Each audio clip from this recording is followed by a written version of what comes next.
오늘 우리가 함께 나눌 말씀은 마가복음 5장 21절에서부터 43절까지의 말씀입니다.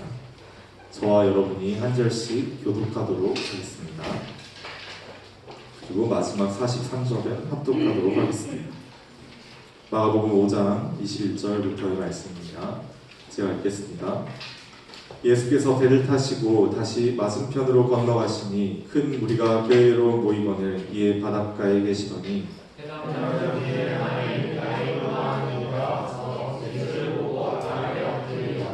간곡히 구하여 이르되 내 어린 딸이 죽게 되었사오니 오셔서 그 위에 손을 얹으사 그로 구원을 받아 살게 하소서 하거늘 이에 그와 함께 가실새 큰 무리가 따라오며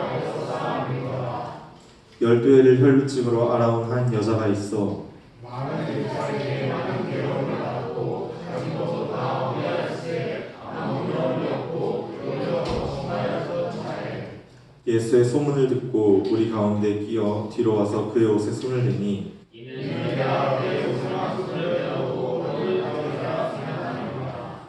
이에 그의 혈루 근원이 곧 마름에 병이 나은 줄을 몸에 깨달으니라. 예수께서 그 능력이 자기에게서 나는 것을 복수하시고 우리 가운데서 우리가 말씀하시되 누가 내 옷에 손을 대었느냐 하시니 제자들이 여짜오되 우리가 에워싸 미는 것을 보시며 누가 내게 손을 대었느냐 물으시나이까 하되 예수께서 이 일을 하는 자들을 보고 불러주시니 여자가 자기에게 이루어진 일을 알고 두려워하여 떨며 와서 그 앞에 엎드려 모든 사실을 여쭈니 예수께서 이르시되 따라 내를 믿는 것을 보고하시니 평안히 가라 내 병에서 오려 건강하리로다. 아직 예수께서 말씀하실 때 회당장의 집에서 사람들이 와서 회당장에게 이르되 당신의 딸이 죽었나이다 어찌하여 선생을 더 괴롭게 하나이까.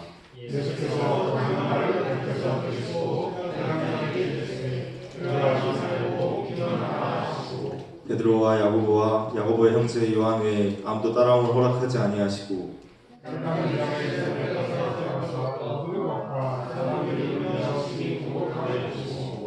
들어가서 그들에게 이르시되 너희가 어찌하여 떠들며 우느냐 이 아이가 죽은 것이 아니라 잔다 하시니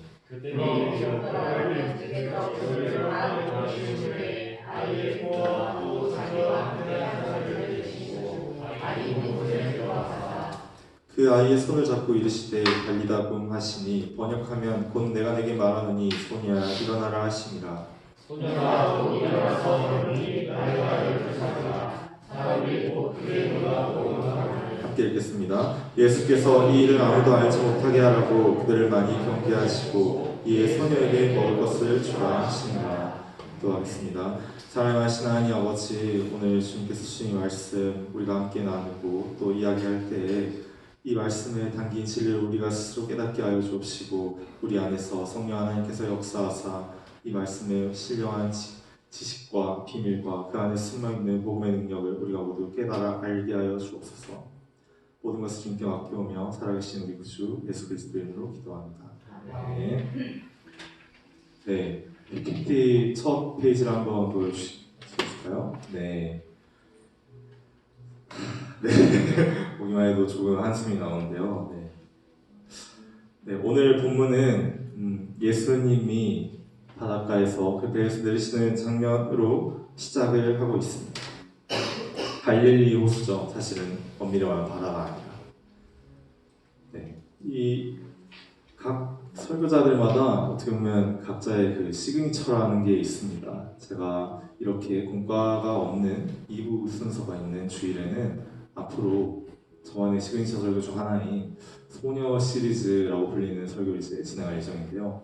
여러분이 한번 들으면서 이 전체에 이어지는 맥락에 대해서도 앞으로 한번 생각해 보시면 좋을 것 같습니다. 오늘 등장하는 소녀는 회당장 야이로의 딸이었습니다. 자, 예수께서 배를 타고 오셨는데 큰 무리가 예수님에게 모였습니다. 예수님은 이미 많은 사람에게 유명한 셀럽이셨던 것이죠. 그런데 그 중에서 회당장 중에 하나인 야이로라 한 이가 와서 예수를 보고 발 아래 엎드려 이례적인 일이 일어납니다. 회당장이라 하면 당시의 유대교의 문화는 사두개파가 성전에서 예배를 드리고 바리새파가 회당에서 예배를 드리는 그런 문화가 정착이 되어 있었거든요. 그래서 오늘날로 말하자면 회당장은 교회의 목사님 또는 장로님 정도 되는 굉장히 높은 사람이라고 말할 수 있을 것 같습니다. 회당장인 야이로가 예수님을 찾아온 것은 굉장히 이례적인 일인데, 하인을 보내거나 종을 보낸 게 아니라 직접 찾아온 것도 이례적인 일인데 그 앞에 엎드리고 있습니다. 이게 무슨 일일까요 대체? 왜 갑자기 회당장식이나 되는 높은 사람이 와서 예수님 앞에 엎드리는 것일까요? 그는 이렇게 말했습니다. 내 어린 딸이 죽게 되었사오니 오셔서 그 위에 손을 얹으사 그로 구원을 받아 살게 하소서 하거늘. 회당장 야이로의 딸이 심각한 병에 걸린 상태였던 것입니다. 그리고 그 병세가 위중해서 언제 죽을지 알지 못하는 굉장히 위급한 응급 상황이었습니다. 그래서 회당장은 예수님께 나와서 병을 고치는 능력이 있으시다는 그 예수님께 나와서 엎드려서 간절히 청하고 있는 것입니다. 예수님이 오셔서 그 손을 내 딸에게 얹기만 하시면 완전히 병이 나을 수 있을 것이라는 확신을 가지고 있었습니다. 예수님은 그 말을 듣고 회당장 야이로를 따라가십니다. 네, 다음 페이지로 넘겨주실 수 있을까요? 네, 회당장 야이로의 딸은 병에 걸려서 서서히 죽어가고 있었습니다. 그리고 많은 군중들이 이 야이로의 딸을 고치러 가시는 예수 그리스도를 바라보고 있었던 것이죠. 그런데 그 큰 무리 중에서 12회를 혈류증을 앓아온 한 여자가 있었습니다. 사람들은 예수님을 왜 따라갔을까요? 예수님이 정말 또 병을 고치려나 보다. 예수님이 무슨 말씀을 하실까? 예수님의 오늘 데일리 룩은 어떤 것일까? 예수님이 과연 어떤 일을 하시려는 걸까? 예수님은 지금 회당장 야이로의 집에서 무슨 일을 하실까? 사람들은 굉장히 궁금해합니다. 큰 무리가 서로를 밀치면서까지 예수님을 보고자 합니다. 비켜봐, 지금 예수님 좀 봐야 돼. 비켜봐, 지금 예수님이 뭘 하려는지 봐야 돼. 사람들이 예수님 앞에 많이 모여있고 서로를 밀치는 상황까지 연출되고 있었는데 그 중에 한 여자가 있었습니다. 12년째 혈류증을 앓아온 여인입니다. 혈류증이 무엇인가 하면은 매일 피를 흘리는 질병을 의미합니다. 매일 하혈하는 질병을 의미합니다. 한마디로 한 달 중에 며칠만 하혈을 하는 것이 아니라 매일 하혈하는 질병을 의미하고 있죠. 제가 물론 남성이라서 온전히 그 고통을 이해하지는 못하지만 제게도 이제 나이 차이가 좀 있는 누님이 계시기 때문에 이 한 달 중에 특정 일자만 되면 굉장히 폭력적이고 굉장히 고통스러워하는 한 여성의 모습을 발견할 수 있습니다. 그런데 그것이 매일 지속된다면 어떨까요, 여러분? 다음 페이지로 넘겨줄 수 있나요? 이 여성은 그래서 아주 복합적인 고통을 받고 있었습니다. 첫 번째는 먼저 출혈로 인한 육체적인 고통이었습니다. 매일매일 반복되는 그 하혈로 인해서 이 여성은 굉장히 고통스러웠고 면역력이 떨어져 있었고 따라서 체중도 감소하고 피부는 까무잡잡하고 온몸에 두드러기가 나 있는 그런 심각한 상태였을 것입니다. 그런데 이렇게 아프고 힘든 상황에서 더 그녀를 힘들게 했던 것은 환자에 대한 당시 사회적 인식이었습니다. 당시에는 아프면, 오늘날 우리 중에 누군가 이런 병에 걸려서 아프면 여러분은 어떻게 하시죠? 괜찮아, 병원 가면 돼. 병원에 입원하겠죠? 병원 가면 돼. 나을 거야. 걱정하지 마. 하고 회사에서도 휴가를 내주고, 그렇죠. 학교에서도 결석계를 내줄 것입니다. 다 이해해주고 용인해주고. 그런데 당시에 사회는 그렇지 않았습니다. 하혈을 하는 여인은 죄가 있다, 부정하다 여겨졌습니다. 부정하다 여겨졌다는 게 무슨 의미인가? 이 여자가 손을 대는 질그릇은 재사용이 불가능했습니다. 깨트려야 했습니다. 이 여자가 한번 앉았던 자리는 그 천은 불에 태워야 했습니다. 그렇다면 이 혈류증을 앓는 여인은 이 사회 공동체에서 어떠한 대우를 받았을까요, 여러분? 가까이 오지 마. 더럽게. 가까이 오지 마. 너 때문에 지금 얼마나 우리가 손해를 볼지 알아. 아마 가족 공동체 안에서도, 사회 공동체 안에서도, 또 일상생활 하는 데 있어서도 사람들이 모두 그녀를 거리끼고 피하고 비난했을 것입니다. 그들은 당시 유대인들이 가지고 있는 사회적 통념으로 이렇게 말했을 것입니다. 저 여자가 무슨 죄를 지어서, 무슨 죄인지 모르겠지만 무슨 죄를 지었으니까 저런 심각한 병에 걸렸을 거예요. 굉장히 힘들었을 것입니다. 자신을 향한 수많은 비난이 있었을 것입니다. 그리고 그 자기 자신조차도 스스로를 향해 탓하고 비난하는 손가락을 들었을 것입니다. 그래서 이 여자는 이 병을 치료하기 위해서 노력을 했는가 하면은 굉장한 노력을 했습니다. 오늘 본문의 말씀을 살펴보면 26절을 이렇게 말하고 있습니다. 많은 의사에게 많은 괴로움을 받았고 가진 것도 다 허비하였을 때 많은 의사를 만났습니다. 이 병을 낫게 해주겠다는 많은 의사를 만났고 많은 약도 샀을 것입니다. 많은 비용을 투자했습니다. 이 여자가 가난한 여자는 아니었던 것 같습니다. 많은 비용을 투자하고 몸에 좋다는 이것저것 먹어도 보고 발라도 보고 별짓을 다 했는데 치료가 되지 않았습니다. 오히려 더 악화되었습니다. 오히려 더 병이 심해졌습니다. 한마디로 가진 것도 탕진하였는데 다 허비하였는데 전 재산을 쓰고도 이 병을 고치지 못한 것입니다. 이 여자의 상황이 점점 악화되고 있었던 것입니다. 그런데 이 절망적인 이 여인의 상황에서 전 재산을 자신의 치료 비용으로 탕진하고도 고치지 못하고 더 심각해진 이 혈루증을 앓는 여인의 삶에 한 가지 좋은 소식이 들려왔습니다. 무상진료, 무상치료, 부작용 없음 이라는 타이틀을 가진 예수 그리스도에 대한 소문을 듣게 된 것입니다. 여러분이 그 여인이라면 이 소문을 듣고 예수님을 찾아가시겠습니까? 아니면 찾아가지 않으시겠습니까? 이미 전 재산을 날렸지만 당연히 찾아가지 않았을까요? 이 소문을 들은 여자의 반응도 그래야 했습니다. 예수님이 모든 질병을 낫게 해주신다는, 모든 사람을 낫게 해주신다는, 심지어 죽은 자까지 살아나게 하신다는 그 소문을 듣고 여자는 예수님을 찾아왔습니다. 예수님을 따르는 그 수많은 무리 가운데에 끼어 있었습니다. 그런데 이 소문을 들은 여자는 이렇게 생각했습니다. 내가 예수님을 어떻게 대면해야 하지? 한 가지 마지막 관문이 있었던 것이죠. 당시에 혈루증을 앓는 여인은 부정하다 취급을 받았었기 때문에 종교적으로 성전에 출입이 불가했으며 당시의 사회적 통념상 성인 남성과 여성이 공공장소에서 대화를 하는 것이 불가했습니다. 혈행거기가 제가 이렇게 보면 차도를 씌워놨는데 제가 사람을 못 그려서 씌워놓은 게 아니라 당신은 다 저렇게 입고 다녔습니다. 사람을 못 그리기도 합니다. 당시에 저렇게 입고 다녔습니다. 그런데 심지어 혈루증까지 걸린 여자가 말을 붙이면 보통 일반적인 반응이 어떨까요, 여러분? 가까이 오지 마세요. 하고 피하는 게 상식이죠. 왜냐하면 가까이 했다가 내가 부정함을 입을 수도 있으니까. 이 여인의 삶은 그만큼 피폐하고 외로웠던 것이죠. 성전에 들어가 기도를 하고 싶어도 차마 들어갈 자격이 없었습니다. 멀리서 바라보며 나는 언제쯤 이 병이 나아서 회복될 수 있을까? 라는 하염없는 기약만을 하고 있었던 것입니다. 그래서 예수님 앞에 서지는 못합니다.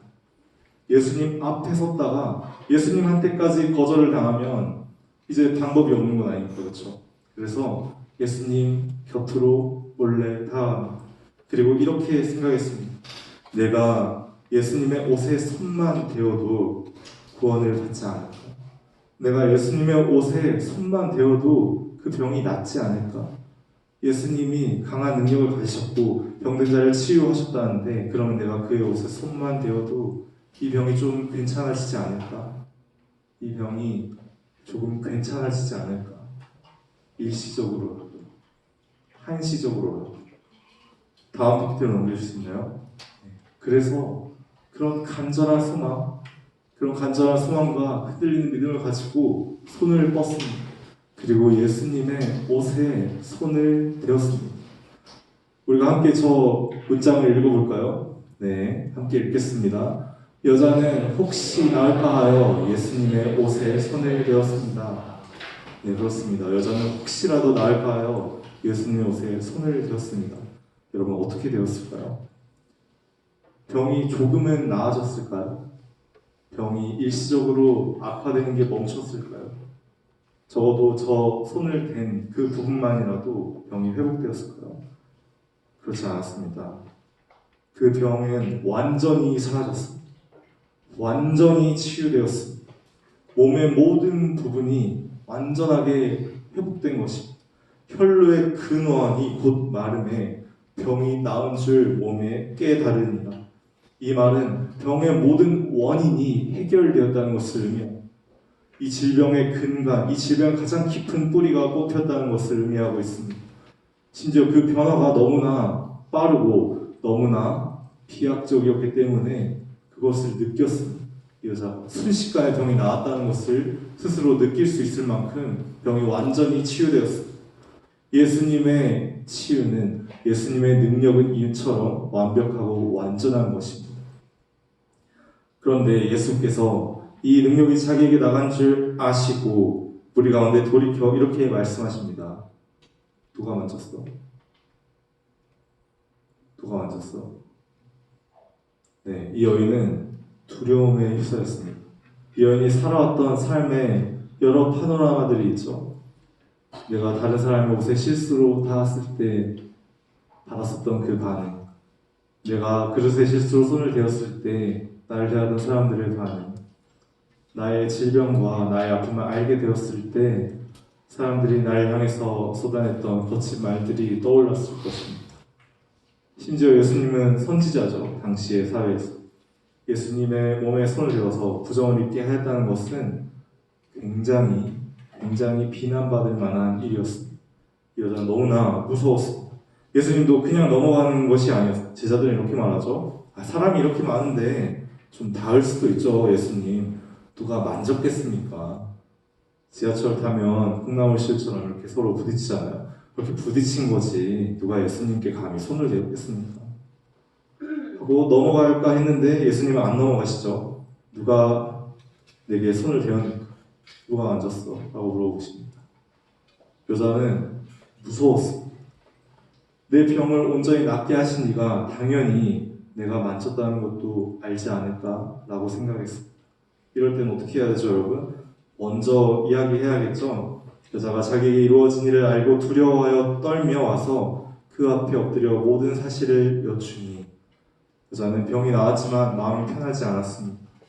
자기가 받게 될 벌이 두려웠습니다. 자신의 병이 치유가 된 만큼 예수님께 어떠한 해악이 생겼다고 생각할 수도 있었습니다. 하지만 예수님의 반응은 그런 것이 아니었습니다. 다음 장을 넘겨주시죠. 딸아, 내 믿음이 너를 구원하였으니 평안히 가라. 내 병에서 놓여 건강할지어다. 예수님은 그녀에게 잘못을 물으시거나 책임을 지우시거나 돈을 달라고 하시거나 아니면 정당한 대가를 요구하신 것이 아니라 딸아, 내 믿음이 너를 구원했으니 평안히 돌아가서 건강하고 자유롭게 살아라고 하십니다. 이것이 우리를 향한 예수님의 마음인 것이죠. 예수님은 우리를 자녀로 삼아주십니다. 성경을 통틀어서 예수님이 하나님이 한 사람을 가리켜 딸아라고 부르시는 장면은 이곳이 유일합니다. 그 전에 얼굴도 알지 못했던 이 병든 여인이 그 믿음으로 손을 뻗어 예수님의 옷자락을 붙잡은 순간 병이 낫고 그 병이 나은 것으로 두려워했지만 예수님은 그 여인을 향해서 딸이라고 부르셨습니다. 그렇습니다. 이 자리에 앉아있는 우리가 예수님께 그런 존재인 것입니다. 이 자리에서 예배하는 우리가 예수님께 그런 존재인 것입니다. 내가 예수님 앞에 과연 설 수 있을까? 내가 예수님의 사랑을 받을 자격이 있을까? 내가 겪어온 삶의 모든 아픔과 상처를 예수님은 이해해 줄까? 다른 사람들처럼 나를 상처 주고 나를 내치고 나를 아프게 하면 어떡하지? 라는 걱정과 두려움으로 예수님 앞에 서지만 예수님은 우리에게 평안을 주십니다. 예수님은 우리를 완전히 치유해 주십니다. 예수님은 우리에게 자유를 선언하십니다. 예수님의 자녀이기 때문입니다. 그런데 이 말을 마치기도 전에 우리 잊었던 사람이 있죠. 누구입니까? 회당장 야이로와 그의 딸이죠.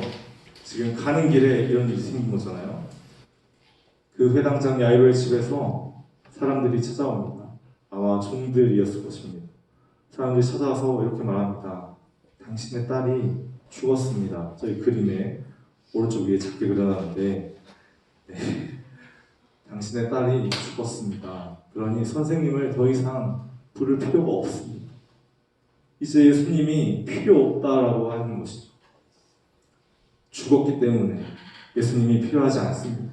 딸을 고치려고 예수님을 불렀던 건데 딸이 죽었으니 이제 예수님이 필요가 없다. 굉장히 논리적으로 타당하고 맞는 말입니다. 이제는 예수님이 필요가 없다라는 말을 사람들이 자주 하곤 합니다. 사람들이 나는 이미 실패했기 때문에, 나는 이미 시험을 망쳤기 때문에, 나는 이미 취업에 실패했기 때문에, 나는 이미 내가 사랑하는 사람과 결혼하지 못했기 때문에, 나는 이미 내가 원하는 것을 얻지 못했기 때문에 예수님이 이제는 필요 없어. 예수님은 왜 그동안 도와주지 않고 방치했다가 이제 와서 나의 마음을 괴롭게 하는 것이지 라고 생각하는 경우가 있습니다. 하지만 예수님은 이 절망에 빠진 야이로를 향해서, 딸의 죽음의 그 소식을 듣고 충격받은 야이로를 향해서 이렇게 말씀하십니다. 두려워하지 말고 믿기만 하라. 두려워하지 말고 믿기만 하라. 이것이 예수님이 우리에게 요청하시는 믿음입니다.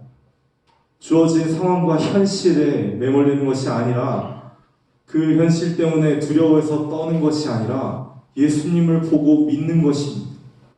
예수님을 보고 믿는 그 믿음이 우리에게 필요합니다. 예수님은 정확한 진단을 하십니다. 이 딸이 죽은 것이 아니라 잔다. 사람들이 비웃었죠. 이미 장례 준비가 진행이 되는 상황이었습니다.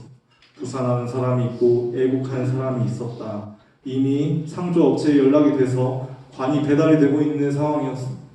이미 시신의 방부 처리를 시작해야 되는 상황이었습니다. 그런데 심장이 뛰지 않는 이 아이를 두시고 숨을 쉬지 않는 이 소녀를 두시고 예수님은 죽은 것이 아니라 잔다고 하십니다. 예수님 앞에서 죽음이란 것은 일시적인 잠에 불과했던 것입니다. 예수님은 그 다음 장을 넘겨주시죠. 그 아이의 손을 잡고 이르시되 달리다 옴이라 하시니 이것은 소녀야 일어나라 라는 뜻이었다. 소녀가 일어나 걸으니 그 나이가 12살이었더라. 예수께서 이를 아무도 알지 못하게 하라고 그들을 많이 경계하시고 소녀에게 먹을 것을 주라 하시니라. 여러분, 그렇습니다. 예수님께서는 죽은 자를 살리시는 분이십니다. 모든 생명을 주관하시는 하나님이시기 때문에 우리의 삶이 마치 죽어진 것처럼, 이미 끝난 것처럼, 이미 제출된 시험지처럼, 이미 지나가버린 인연처럼, 이미 지나가버린 시간들처럼 도저히 픽스될 수 없는, 수정될 수 없는 것처럼 보이는 우리의 인생의 각 부분들도 하나님께서는 능히 돌이키실 수 있습니다. 하나님께서는 능히 그것을 통치하십니다. 하나님께서 그것을 통제하십니다. 그런 것이죠. 이 소녀는 일어났습니다. 달리다 옴이라는 말은 원문상으로는 어린 양아 일어나라 라는 뜻입니다. 예수님은 목자의 심정으로 이 어린 소녀, 이 어린 딸을 일으키셨습니다. 양들은 옆으로 넘어지면 그 둔탁한 무게 때문에 자신이 죽었다라는 착각에 빠져서 패닉에 빠지곤 합니다. 그렇게 막 버둥대다가 쇼크사로 죽기도 합니다. 하지만 그것은 현실이 아니죠. 단지 넘어져 있을 뿐입니다. 단지 뒤집어져서 넘어져 있을 뿐입니다. 목자가 그것을 일으켜 세우면 능히 걸을 수 있고, 능히 일어날 수 있고, 능히 원래의 삶으로 돌아올 수 있는 것입니다. 우리는 나 이제 끝났다. 나 이제 죽었다. 이것에 실패했으니, 이것이 이루어지지 않았으니, 이것을 얻지 못했으니 난 끝났다라고 인식하고 그렇게 생각하는 세상 가운데서 다른 어리석은 양들처럼 행동할 것이 아니라 내가 넘어지고 내가 실패하고 내가 무너졌으나 나를 일으켜 세우실 하나님 아버지의 능력을, 나를 일으켜 세우실 예수님의 손을 의지해야 하는 것입니다. 해당장 야이로가 말하지 않습니까? 주님이 내 딸에게 손만 얹으셔도 구원을 받을 거라. 이 혈루증 앓는 여인이 이렇게 생각하지 않았습니까? 내가 주님의 옷에 손만 대어도 내 병이 온전히 낫지 않을까? 하지만 예수님은 언제나 앞서 계셨다는 사실을 우리는 발견할 수 있습니다. 야이로가 예수님을 찾아오기 전부터 예수님은 바다를 건너서 그 해변으로 오셨습니다. 이 혈루증 앓는 여인이 예수님께 손을 대기 전부터 그녀는 이미 예수님의 딸이었습니다. 이 소녀가 숨이 멎어가는 그 순간에도 예수님은 이 소녀가 단지 자는 것임을 알고 계셨습니다. 예수님은 그녀를 일으키십니다. 예수님은 야이로의 소원을 들어주십니다. 예수님은 혈루증하는 여인의 병을 낫게 해주십니다. 예수님은 탓하지 않으시고 온전히 회복시키시며 이 소녀의 꺼진 생명을 다시 돌려주십니다. 그래서 온전히 삶이 회복된 것이죠. 다음 페이지로 넘겨줄 수 있나요? 네. 그래서 우리는 이 세 가지 문장을 한번 읽을 필요가 있을 것 같습니다. 다 함께 읽어볼까요? 1번, 모든 구원의 근원 되시는 예수님을 믿어야 한다. 2번, 예수님은 우리를 자녀 삼아 주시고 구원하시기 때문이다. 3번, 예수님은 바라신다. 구원을 통해 평안히 회복된 일상을 함께 하시기를. 마지막 장을 보여주시면 좋을 것 같습니다. 네, 그래서 예수님은 회복된 일상의 삶을 우리에게 주고자 하시는 분이십니다. 혈루증에 걸렸던 여인, 목숨을 잃었던 소녀가 다시 주님의 성전 아래 모여서, 다시 주님의 회당 아래 모여서 다시 하나님 아버지를 찬양하고 예배하는 그런 날을 기대하셨던 것이죠. 그런 날에 함께 하셨던 것이죠. 그런 날을 계획하셨고요. 그런 미래를 선물해 주셨습니다. 우리가 함께 한 가지 찬양을 하면서 오늘의 말씀을 뒤집어 봤으면 좋겠는데요. 사랑합니다 나의 예수님이라는 찬양입니다. 예수님을 향해서 우리가 사랑을 고백한다는 게 때로는 내가 이래도 되는 걸까? 나에게 그럴 자격이 있을까? 라는 생각이 드는 순간이 있지만 예수님은 우리를 사랑하시고 예수님은 우리를 딸처럼 아들처럼 생각해 주십니다. 그리고 실제로 우리를 그와 같이 사랑받게 하기 위해서 자신의 모든 것을 내어주셨습니다. 우리가 함께 예수님의 사랑을 기억하며 찬양했으면 좋겠습니다.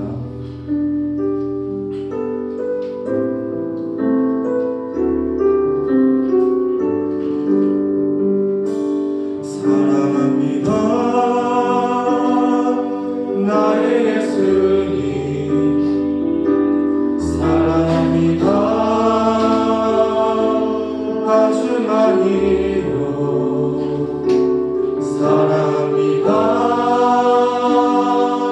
나의 예수님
불러주시며 감사드립니다. 아버지, 우리가 이 은혜를 의지하며 살아갈 수 있게 하여 주옵소서.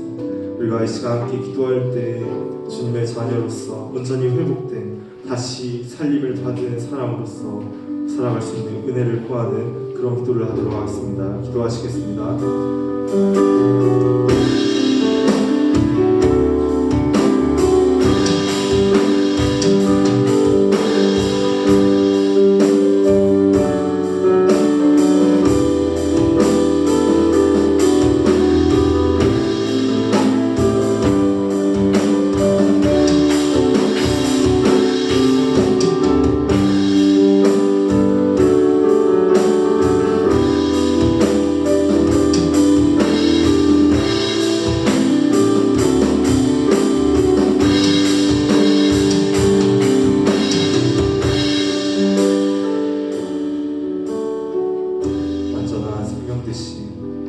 온전한 구원 되시는 예수 그리스도만을 믿고 의지합니다. 우리 주 예수 그리스도의 이름으로 주님 앞에 기도드렸습니다. 아멘.